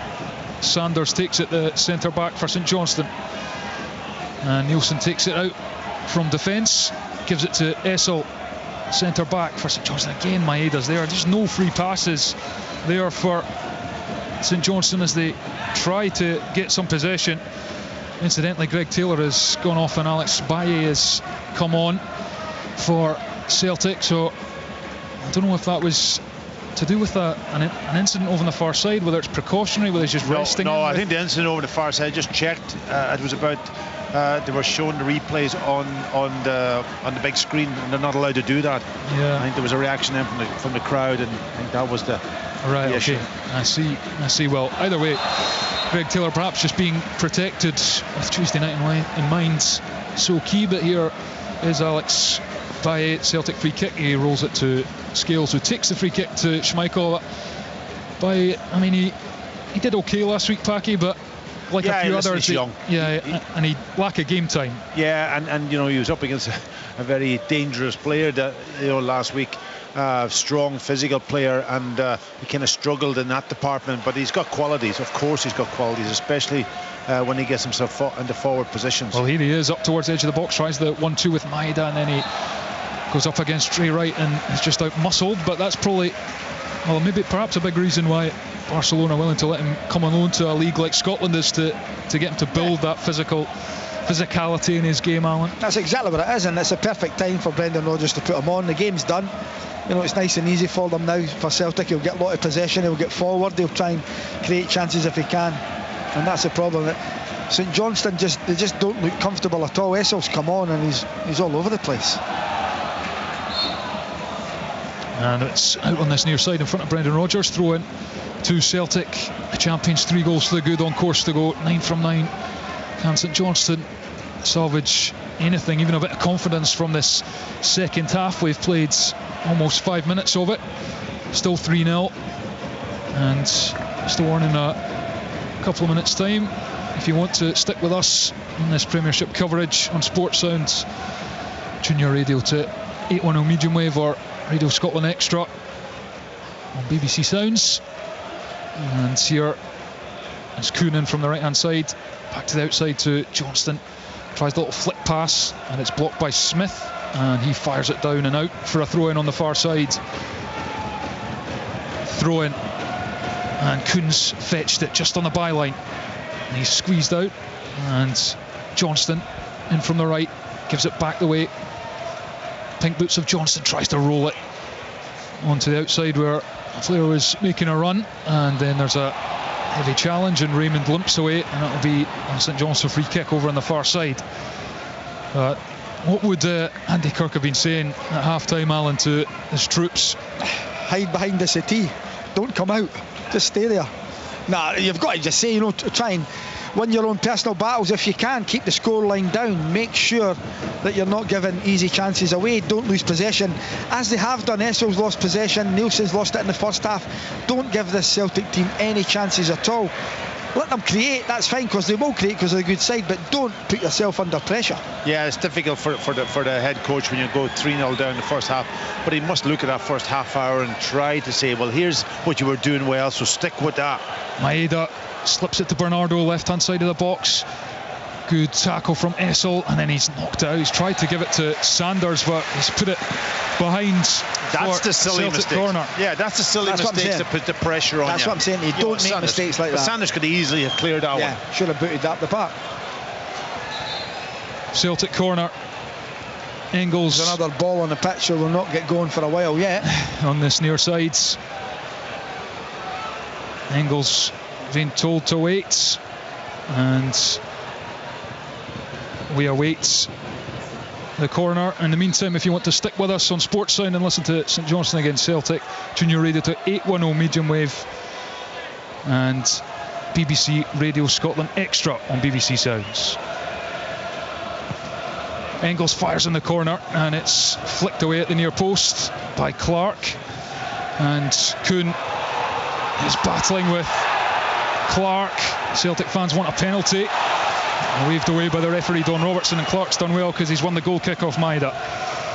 Still 3-0 Celtic. Yeah, I just wonder whether Brendan Rodgers, he will make changes, but who will he bring off? Who will he rest? Will he take McGregor off? Would you take him off as a key player and try Engels in that position? Would he take off Maeda, just keep him fresh? Those are Kyogo. Kyogo will naturally probably come off, I think, because they've got Adam Maeda to put on. Scales wins the header, but it's St Johnstone of the ball. Kirk, who's looked lively in the chances he's had to get on the ball up top for St Johnstone. Moved from Hearts in the summer, and it's fired up into the air by Ross Sinclair, the St Johnstone goalkeeper. Baye's header forwards. Smith puts it up, and it bounces and skips away for a Celtic throw-in. Maeda just leaves it for Valle, who goes back to Scales. And I'll just be keen to, as I mentioned at the top of the second half, how much Celtic are content to just move the ball side to side, or whether they really want to rack up a score here. Here's Johnstone down the right, blocked as he put the cross in and behind for another corner. No, they won't pass the ball from side to side. I think that's when they're not playing at the tempo. They'll want to keep running in behind, getting that penetrating passes and create chances. I think that's the DNA of this team at this moment, and they want to keep that going. It's on at the edge of the box again. Yeah, Celtic go short with the corner, and it's McGregor on the edge. He's dangerous from this side. It's gone in! See that? I'm sitting watching. And it's gone in! Callum McGregor has another goal.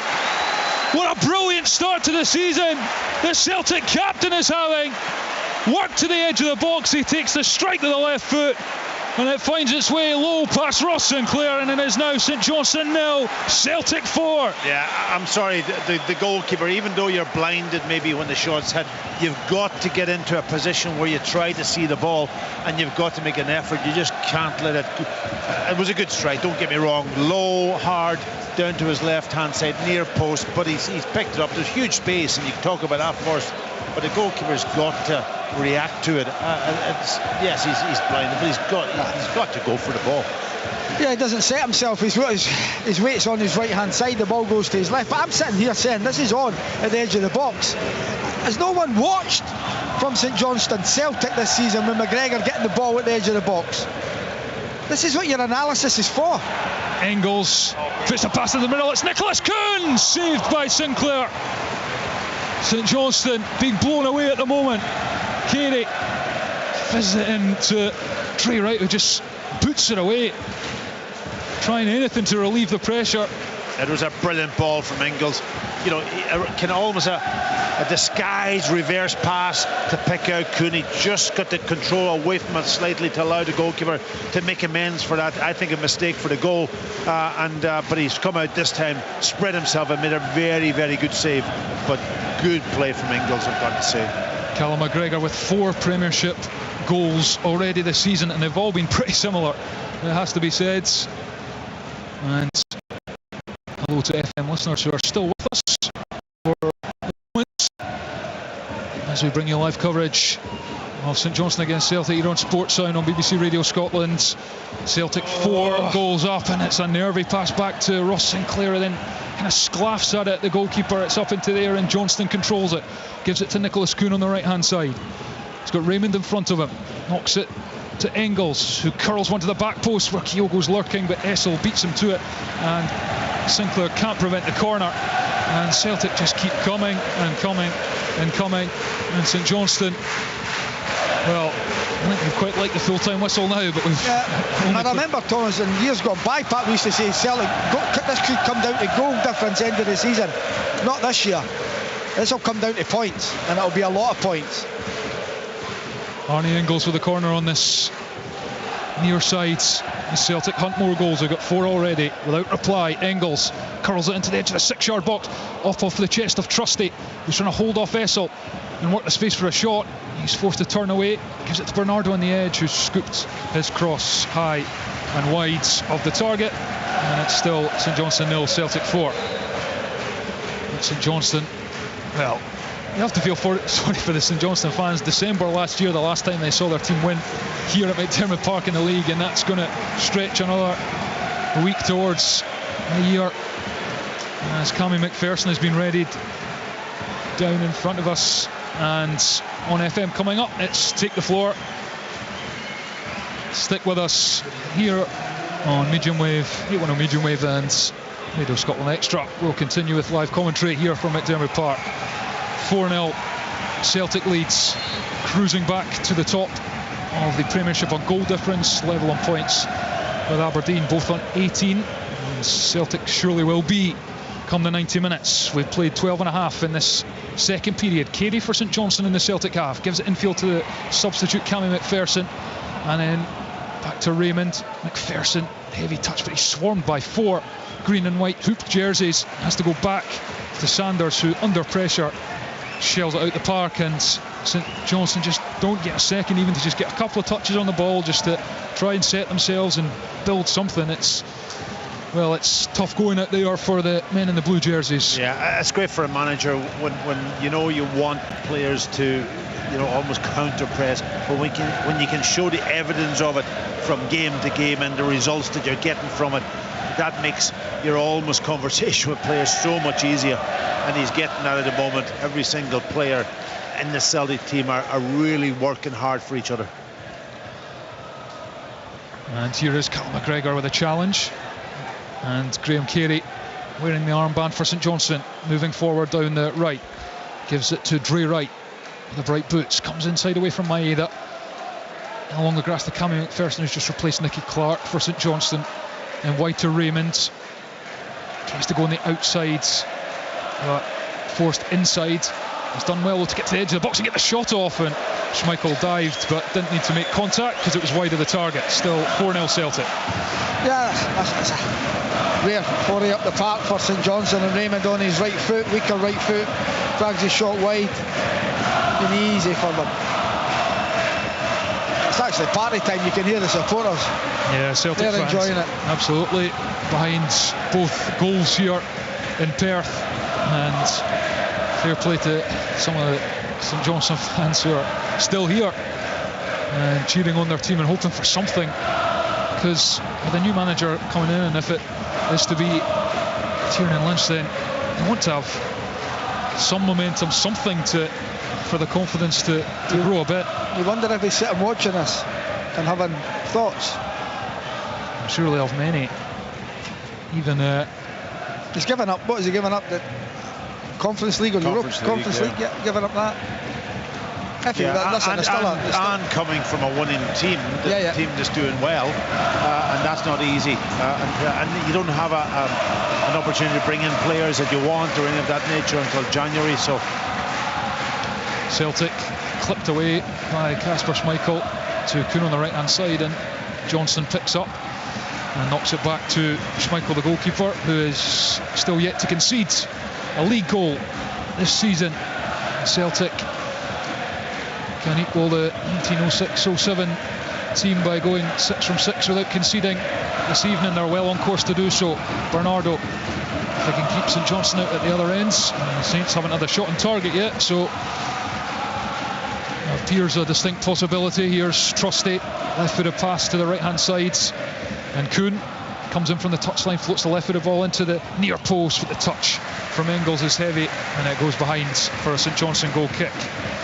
Yeah, it was a good run, but it's very difficult to control, and the ball's going away from you, and you've only got a couple of yards of space to work in, so he just couldn't get it under control. But it was a good run. I like that run from a midfielder, Alan. Running beyond on the striker. Worth their weight in goal, Pat. Guys from the middle of the park that can score goals for fun, and he'll score a lot. Makes great runs into the box. They've got another one on the bench in Luke McCowan. Made a habit of that at Dundee. There's McPherson forward, Baye infield to Scales, who does well under pressure to control it, and then gives it back to Baye, the Barcelona loanee, and it's with Schmeichel and Trusty, who gallops out of the defence for Celtic up to the halfway line, and he's completely That's the difference. Pressure. I said it earlier, if that was almost St Johnstone, they couldn't do that because it'd be put under pressure so quickly. And I know it's not easy, and you're looking for one striker up front on his own, but the wide men have got to come in and try and help him out. And St Johnstone send it forward, but it's Trusty who has it. Scales looks up and he tries to thread Kyogo through, but it's intercepted, and that's a good turn for McPherson in the middle of the park, and it's wide for Dre Wright, who is trying to get away from Baye, and the Spaniard tears after him and forces him to turn back.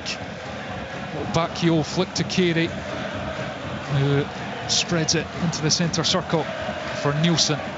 Nielsen long to Raymond. It's better play from St Johnstone, and Raymond drops the head and drives for the corner flag, and he's under pressure, but he's nipped away from one challenge, but Johnstone came across and leathers it into the field over behind the stand. The ball for training. Yeah, if someone wants to claim that one, it's available. Right out of McDermott Park. No mistake from Alistair Johnstone with that clearance, but it's a corner to St Johnstone, and Celtic subs warming up down in front of us. Forrest, Ida, McCowan, Yang, and looks like they're all coming on. All coming on. Fired in the corner, headed away by Trusty. Back out to Carey. Sent back into the near post. It's flicked off McGregor, and then Johnson has to go off. It's into the air. Essel's there, drops for the defender, gets a strike away. What a save that is at the near post from Kasper Schmeichel to maintain his clean sheet. Yeah, good position, good strike, power in it, and he gets a really sharp hand, dives forward, and makes the big save. First shot on target for St Johnstone in this game. Carey with a corner on this near side. Wearing the captain's armband, yellow flash on the left sleeve, curls it into the near post, and that's missed by everyone. And Mackenzie Kirk just wasn't expecting it to come his way, and it flashed past his nose, really. I always wonder why they put McGregor into that position. He's not the biggest, in the air. I always like, as a goalkeeper when I played, to have that front area absolutely covered. And that might take 2-3 players, but kill that. The rest of it you can deal with. But that is an area for the goalkeeper, he can't come, and it's a very vulnerable area. Liam Scales in the centre circle goes along to Trusty, and then to the right-hand touchline. Kuhn he's in. Drops it for Engels, who can't gather And it'll go behind for a goal kick. Same run. And behind, almost from midfield, kind of a little diagonal penetrating run over the top. He was picked out again, just couldn't control the ball to get it down and do something with it. But again, the same type of run in the midfield. 2 Celtic changes coming. James Forrest and Adam Idah are about to enter the fray, and St Johnstone won't want to see James Forrest coming on because he scored more against them than he has against any other side in his career. I think there's 4 of them coming on, I think. Yeah, Yang as well as that. That's Hatate. And Yang was warming up as well. Engels is off. Yeah, Engels being saved for Tuesday night, and James Forrest comes on. Kuhn comes off. Another terrific performance from Nicholas Kuhn. And Kyogo as well won't get that hat-trick because he's replaced by Rio Hatate. And, well, if you're a St Johnstone player, you're looking at that with rather dismayed, Alan. Well, you're replacing quality with quality. That's the thing. And you're right, when you see James Forrest coming on, he's got a hat-trick here before, he's got a double here. Every time he comes up this place, he scores a goal. Adam Idah as well with 3 in his last 2 appearances, a couple last week, and Maeda's played in behind and Wright misses it. Maeda now, and he tried to squares it, Forrest tapping it in. Yeah, he tried to lob the goalkeeper and he's put it well behind. My word, he didn't actually probably know where he was in that pitch. It was almost like he's watching the ball and he just tries to lift it over. All he has to do, was he just maybe offside? I'm not 100% sure, maybe his arm was off, but if he squared that ball, you're right, Alan, just across the 6-yard box, and it was goal number 5. And you see it, and it's Forrest who's up with him, that's the thing. Celtic still 4 goals to the good here at McDermott Park. We've played 66.5 minutes. And they will be returning to the top of the Premiership and go 9 wins from 9 this season. And all the noise being made here at McDermott Park is noise made by Celtic fans who are enjoying yet again what they're seeing from their team as Idah flips it forward for Maeda, but Wright read the ball well and steps in before passing it back to his goalkeeper. It's long, and that's a lovely touch from Carey down the touchline. Mackenzie Kirk is beaten to it by Liam Scales, who goes back to Kasper Schmeichel. And Mackenzie Kirk still running down Celtic defenders, but he's doing it on his own is the problem, and they just knock it round him. And here's Liam Scales again to Trusty, controls it with the studs on the halfway line. Now Johnstone. Celtic just almost biding their time, waiting for someone to make those runs they've been making and dropping them over the top of St Johnstone. Idah drops in, gives it to Hatate, and now it's head round the corner for Bernardo. Tackle back to Johnstone. And Callum McGregor in the same position he just scored from, and he chips it in, and this time cross, St Johnstone deal with it, and then McGregor goes back to Trusty. Again, Callum McGregor had a lot of space there, about 25 yards out. It's wide to Forrest, who goes with the early cross. Sanders in front of Idah and side puts it out to the far side, and Raymond plays it off James Forrest, and it'll be a St Johnstone goal kick. St Johnstone 0, Celtic 4. Yeah, they have enough bodies in midfield, St Johnstone, that they should be killing that space that McGregor's operating in. They're almost playing with a back 5, 3 in midfield.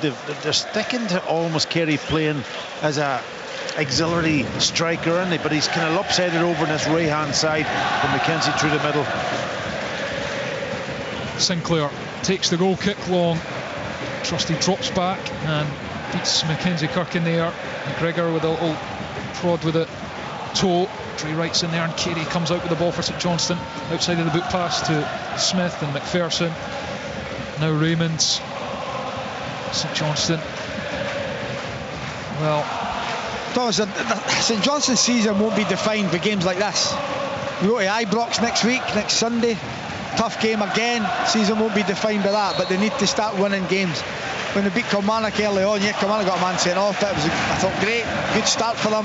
Then they went on the 4 defeats in a row, which cost Craig his job, unfortunately. And then this is how damaging will this result be. Then going to Ibrox next Sunday, they've got to get themselves picked up. They need to get a manager in quick. Yeah, I thought maybe they'll give it to the international break, but I would get him in. If they can get him in, if they can agree compensation, he's the man they're after. They need to get him in. Well, they've got Ross County at home after that trip to Ibrox, which feels massive. You feel like you want a manager in place by that point, because that is a team you'll be scrapping with for sure in the Premiership. Here's Trusty at the back for Celtic. Baye on the left-hand side again puts it in behind Hatate's made the run, but Essel covers, and then Hatate comes across and makes a rather needless challenge. Yeah. I wonder if he's frustrated, because I was wondering, Packy, ahead of Tuesday night, Paulo Bernardo's started the last two, he's scored in both, he's played really well, and I just wonder whether he's maybe played his way in to the team for Tuesday. Yeah, well, it's a good competition between the two of them, isn't it? You know, it's great to have two players really doing the job from that perspective. Really, you can rely on both. Listen, Hatate and him, slightly different types of players. Hatate likes to move around the pitch, get on the ball wherever he is. Bernardo has changed his game a little bit, getting a little bit more in the box, creating, getting on the end of things. But two quality players vying for the one position is a great issue for the manager. He's a really good striker of the ball, Paulo Bernardo, and as evidenced here, grabbing one of the four. Mackenzie Kurt's going after this, but Liam Scales is with him. Gives the striker a little nudge, Scales, and comes out with the ball. And it's almost at the point in his Celtic career where you just expect him now to win those duels and mop up at the back, and he did it with ease there. Surprised how well he's done, Pat. I've watched him at Aberdeen and I thought, yeah, he's a good player, but you have to go and play in that. Here's Bernardo on the edge of the box. It's crossed in, header, and it's 5. Dyson Maeda with a diving header into the top corner, and for the third game in succession, Celtic hit 5 goals. St Johnstone have been absolutely battered here this evening. It's St Johnstone 0, Celtic 5. Yeah, and there's a winger coming getting himself into the box where it matters, into an area where you can see him driving into the box beyond the fullback. He's onside, and great header, top corner, no chance for the goalkeeper, but it comes from Scales. He loses the ball first, he tries a penetrating pass, the ball breaks down, he's played down the channel, he's in a race with Mackenzie Kirk, and he comes out on top, and then they build from there, and that sort of can almost counter-pressing, winning the ball back quickly, and then they've got the quality high up the pitch. Great ball in for Maeda. Bernardo, great quality on his right foot as well. Really good. Paces on the ball. Maeda goes in, wins it. What a header that is. A couple of St Johnstone's changes. David Kilton's is on, and another sub as well. Josh McPake. Yeah, it's Josh McPake who's come onto the park. And so Dre Wright will go and play left wing back. Kilkins will go and play right wing back. And Scales at the back for Celtic. And just to answer your question, Alan, on Scales, yeah, listen, he has surprised me. You know, when he came over, people were saying, he's not going to. Listen, he was out of things, and we talked about him sort of last week also. He keeps putting in performance after performance, and you know, at the moment there is no really weakness on him. You know, and he's getting better as he progresses, and a very, very good team, I've got to say. Tuesday will be a test. Yeah, that'll be the test. And Europe, and that's where he can grow up. That's when he can become 100%. Good player. He's done very, very well. Callum McGregor, centre circle, goes to Trusty. Celtic utterly cruising, utterly dominant, as Scales again looks for Maeda behind in the box, and he's brought that down brilliantly, and he slipped Maeda. Really unlucky. What a touch that was. And St Johnstone come away with it. Carey tries to get away from Hatate, but again there's 3 Celtic players, 5-0 up, 74 minutes, and immediately 3 Celtic players round Graham Carey as he tries to get the ball out his own half, and they swamp him, they give away the foul, and Celtic get back in, and it's going to be Luke McCowan that is going to take to the field for Celtic. Callum's coming off, Callum McGregor, and that's interesting for me. Who does he play now in that position? Is it Bernardo who's going to step back there? I don't see. Is Hatate going to step back? Is it Luke McCowan going to play there? I think he's better further forward, but let's see what happens. No, he's going to go and kind of almost replace. No, it's Bernardo, I think, that's going to sit. It looks like the way it's just set up at the moment. Well, that roar you heard was for Callum McGregor as he walked off, applauding the Celtic fans. Here, it's McPake for St Johnstone in the Celtic half. McPherson out wide to Dre Wright, who, as Alan said, has gone across to play on the left, and he's put it into McPake in the box, and he's tried to turn around Trusty. It was the right idea, and it's too far away, and Michael dives on it. 5-0 Celtic, 75 played here at McDiarmid Park. Well, we thought at half-time would Celtic take their foot off the gas. No chance. Absolutely no chance. How naive of me, Alan. But they've been excellent from start to finish. And for St Johnstone, it's just one of these, you put this one to bed. Celtic will do this to a lot of, and already have, and they'll do this to a lot of more teams this season as well. Well, since 2016 there have been more 7-0 victories for Celtic over St Johnstone than there have St Johnstone wins, which is 0. Not beaten Celtic since May 2016 under Tommy Wright. It's, you know, I often hear tough places to go, etc. For Celtic, McDiarmid Park is really not a tough place to go, but they have to put the work in to earn the victory, and boy, they've done that. As Baye puts a tackle in, Maeda has it, and then as he stood on there by Essel, I think the free kick's been given in Celtic's favour, in the left corner of the box, and Don Robertson just coming in to try and calm things down. St Johnstone, it's Sprangler across trying to block the quick one, but Bernardo and McCowan over it. Yeah, Bernardo's trying to take it quick. Referee's right in front of the ball. Yeah, players love that little dummy. It's Bernardo. Another tremendous performance from him. The move permanently from Benfica to Celtic Park, and enjoying his football these last 2 weeks as he comes with a right foot, curls it towards a penalty spot, headed away and behind for a corner kick to Celtic. And St Johnstone, well, I say hanging on. They've been blown away. There's no hanging on about it. But no, absolutely. They need and the 15 minutes still to go. Exactly. They need the full-time whistle now. The thing is, when you see Celtic have scored 2 goals from the edge of the box, well, that's where they've started. You know, the ball's come out, McGregor's hit one, and they've had the other one that's gone in as well from the edge of the box. And you think Celtic clearly see a weakness that St Johnstone have got, where everyone is, because St Johnstone mark zonally. You'll see right along the 6-yard box, there's 3 or 4 guys marking zonally. If Celtic don't put anybody in there, they guys have got to come out and mark. This is on for Hatate at the edge it's of the on box. again. If he runs him out, which he will do, the nearest player, there's a huge space.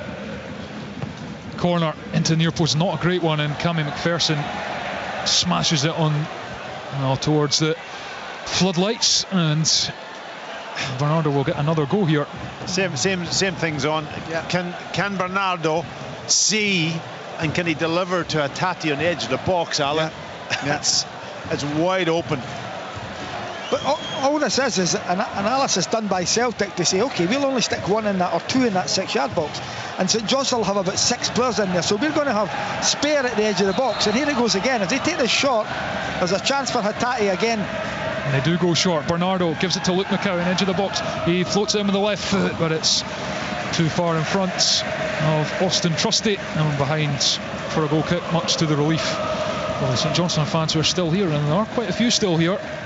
Fair play. And it's been a tough watch, as it has been for the best part of a year for them here at McDiarmid Park, certainly in the Premiership, and they'll surely need to improve that form if they're going to try and avoid surviving on the last day as they did last term. Forward from the goalkeeper, Sinclair scales up, won by Sprangler. Baye heads it into the turf, and then it pops up, gives it to McCowan. Forward and then out wide to Johnstone. Takes a touch halfway line. 1-2 with Forrest. McPake almost nipped in. Celtic keep the ball.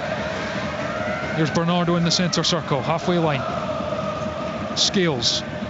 Now Maeda, first time pass to Baye, and he's made the run beyond Maeda. He just never stops, gets to touchline, knocks it all around one. Blue jersey, but there's another station there to not clear. It's long, Trusty controls it, and then goes with a volley. Oh, that would have been sensational from Austin Trusty. 30 yards out.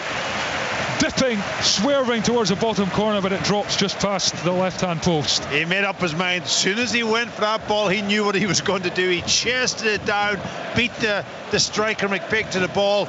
Just kind of almost bumped up for him beautifully to hit it on that volley.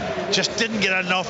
He tried to do it with the outside of his foot, I think, a little bit, and it just didn't come back in. But it was only a couple of feet by the post. What a sensational goal would it have been. McCowan's header drops for St Johnstone defender Essel. Maeda still battling in there. And it's a Celtic throw-in. Halfway line just down in front of us, in front of the main stand at McDermott Park. Trusty. What a goal that would have been. And why not have the goal? Sinclair was rooted. And it dropped wide. Scales, Baye, away from the own rushing Graham Carey into the field, into Trusty. Now it's definitely looked more up to speed this week. And last is Maeda lays it on for Baye, who gets there. Good recovery. Yeah, I agree with you. He hasn't really been over-tested today defensively. He's had that one interception early in the first half when he was the ball's played down between himself and Scales, and he got there. But I'm trying to think of too many other times. But on the ball, looked very good. Yeah, he's done well, especially playing right side for a left-sider. Yeah. You know, he's grown from Colorado Rapids to Arsenal and Sheffield United, and now playing Champions League with Celtic. Corner into the near post, headed up and away, and that's good in the middle, and it's flicked away by St Johnstone to the edge. It's bubbling about and sliced by Sanders. It's still there in the left corner of the box. Maeda takes it away towards the touchline. Forrest, who's come across to this near side, and he's laid it to Trusty in the left hand side of the box, and Sanders comes across with a good sliding tackle and out for a throw in. The tough season last season, Austin Trusty, playing in that Sheffield United team that conceded over 100 Premier League goals, and maybe just trying to build back his confidence. Much better playing in a winning team, of course. Always easier. 100%. Scales for Trusty. Goes with the left foot to Johnstone in that sort of central midfield position. Now Bernardo, who again loves a little chip into the box as Hatate runs off, but St Johnstone head it away. Maeda gets there. Now it's Forrest. And a little flick back intended for Forrest, but it's picked off. Celtic again have it back. McCowan gives it to Johnstone. Now Hatate. McCowan. Bernardo. McCowan. Now Trusty. And St Johnstone players' legs must feel a bit like lead at this moment in time, as they still try and keep their shape and keep Celtic at bay. It is 5-0 to the champions. 82.5 minutes played at McDermott Park. Baye moving infield and gives it to McCowan, who dummies a shot and chips a little ball. Baye with a back heel. Offside. Flag. What a goal. Is up. It won't count for now. That was magnificent. Little scoop pass, back heel from Baye, and Ida knocked it into the bottom corner away from Sinclair. And the Celtic fans are all on their feet, just applauding that move from their team. It's a great little ball. I think he's onside. I think he's on. Great little ball from McCowan into Baye, and then it's a Harlem Globetrotters for there. It's a wonderful little flick. What is good about it, the awareness of all of the players, of their teammates, the movement, very, very good. You could be right, it could be I think a goal. It's on. I think he's onside. And it'll be another magnificent goal if it is. Honestly, I think he's onside. It's a wonderful flick from Baye, it really is, into Ida, and Ida just simply tasked the row in the back of the net. This is a goal. Well, we're waiting the verdicts from VAR, Alan Muir, as to whether there's an offside here against Baye. And Don Robertson stands in the centre circle. And Celtic going to make it 6-0. And the goal, just for sheer quality, almost deserves to stand. And it's given! Goal stands!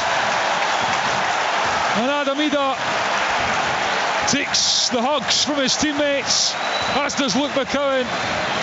They were both involved, as was Baye, who gets a few cuddles as well. What a flick it was, and a run from him into Ida's path. McCowan's pass, and Ida, cool as you like, And yet another goal for the Irishman, Packy. Yeah, he's keeping that record up. But he couldn't miss actually, but it was the build-up. McCowan involved, lovely little ball, and then you had your left back up in an almost running beyond the St Johnstone defence, and that's, I think, the freedom also that Brendan has given the players. Go and try things out too. Don't get stuck to your position, and they do it very well. And it was another great goal. I think it's not a difficult one really for the officials to see. The VAR, it is for the assistant because of the speed of it. But right on the 18-yard line, it's Nielsen, I think, that's playing them on side as he runs. It's a wonderful pass from McCowan, really is. And a lovely little flick from Bailly. You think he's going to go be selfish? No. It's a wonderful flick into Ida's path, and he just passes it into the back of the net. But you know what? It's no more than Celtic deserve. Yeah. Six is flatter than St Johnstone still. And that'll do Alex Bailly's confidence the world of good, because he had a wee bit of a shaky start last week against Falkirk. Alfredo Aguiman gave him a bit of a torrid time just with his pace and size and strength and good dribbling skills. But that was brilliant from the diminutive Spaniards. Scales is beaten to it, and now Keltons crosses the halfway line for St Johnstone. Look at Maeda hares back and wins the ball. It's just, and look at Brendan Rodgers, he's out on the edge of his technical area, applauding above his head. He absolutely loves that. That is what he said at pre-match. He wants his team to work, to counter-press. It's so important to him, and he's out. Given that he's ran 40 yards, but he's had to make up. He had to make up about 10 yards on the that just shows you absolutely top draw professional he is. You're 6-0 up. You're 4 minutes to go. Your player that you're playing against gets a 10-yard start on you. You're going to have to run 50 yards, and you're going to do it. Brilliant. And it just shows you the desire that the Celtic team have got all over the park, but especially him. The worst part is he doesn't even look out of breath afterwards as Celtic come down the right now. Across the near post, headed away by Sanders. Johnston back to McCowan. Into Forrest. Back out to Trusty. Every Celtic player, bar the goalkeeper, forwards in the Saints half. Maeda gets it back from Bailly. And a little ball around the corner, and David Kelton's cutely blocked the path of Alex Bailly on the left-hand side if he didn't. And the left back was in again. Yeah, I'm looking at the young goalkeeper too. I know I give him a wee bit of stick for one of the goals, which rightly probably so, but he's had no chance with the other 5. It was absolute quality. Here's Johnston. 30 yards out, gives it to McCowan. Jinks on the right-hand corner of the box. Square for Hatate. Now back out to Forrest on the right-hand side. Hatate again. We've got less than 3 minutes of the 90 remaining, and it's St Johnstone 0, Celtic 6 at McDiarmid Park. The champions heading back towards the top of the Premiership, and it's fired into McCowan, who turns, thinks about the shot, then he does the second time, and it's off the post. I think he saved that. Well, Sinclair may have got a touch, and Celtic still coming. Ida, little flick down the left hand side of the box, low cross, falls to McCowan again, left-footed strike deflected. Sinclair beats it away. He definitely got one on that one, and Forrest now has it right hand side of the box. Still Celtic come. Forrest in the area, rolls it to McCowan on the edge. Now Trusty, urged to shoot, passes it to Ida, left corner of the penalty area. He's out the box now, spins away from Carey, gives it to Bailly, and he's chopped down by Carey as he jinked away from him. St Johnstone run ragged at the moment. That's incredible stuff. It's just relentless. McCowan with 2 efforts here. I'd love to see the first one again, see if the keeper actually gets a hand to it. The second one is certainly a really good save by him. Yeah, I think he gets a hand to it. I really do. I think he gets a left hand to it. Second one, he certainly gets a great save on it. The second one, it's deflected, second hit, and he gets a good hand on it, pushes it away. McCowan just has fitted into his team also. A player who's come through from Ayr United up to Dundee, and now look at what he's in. He's in a team that is playing with unbelievable panache, and he just absolutely fits in with it. Yeah, he's a Celtic kind of player, Pat. Yeah. Free kick, left corner of the box, and Bernardo's going to curl it with the right foot towards the back post. Trusty goes up, knocks it back towards the edge of the 6-yard box. Flag up on the far side, offside against the Celtic centre back. We are into the 90th minute at McDiarmid Park. as the Celtic fans cheer as the ball ends up in the back of the net again, but play has been stopped. It's been relentless stuff. It's been so one-sided, that's the thing. It's been, you just wonder if St Johnstone Rabbits caught in the headlight a little bit, and soon they defended so well for the opening quarter of the match, and then Celtic got a little break of the ball, and for then on it's just been relentless stuff, really good. Sinclair sends it forwards, and the fourth official is about to reveal the added time. St Johnstone will pray it is 1 minute, but it is 2 minutes. Makes sense. Get them off. It's been just a running lesson for St Johnstone. It's how they react from this. This is what I mean. They need leadership now. They need someone in. Baye looking for Maeda again, had made a run. Breaks for Hatate, who's run it out of the pitch. Yeah, to be honest, Alan, any team coming up against Celtic at this moment in time, on early in the season, pitches are good, the way they move, the way that they're playing intensity is going to really, really struggle. You've got to find last week Falkirk, it wasn't the Celtic team that is out there today. They weren't quite up to it, but and then they could match them a little bit, but only for a period of time. And Hatate overhit that for Ida. Yep. You can't. I think you can pick Carter Vickers in instead of Trusty.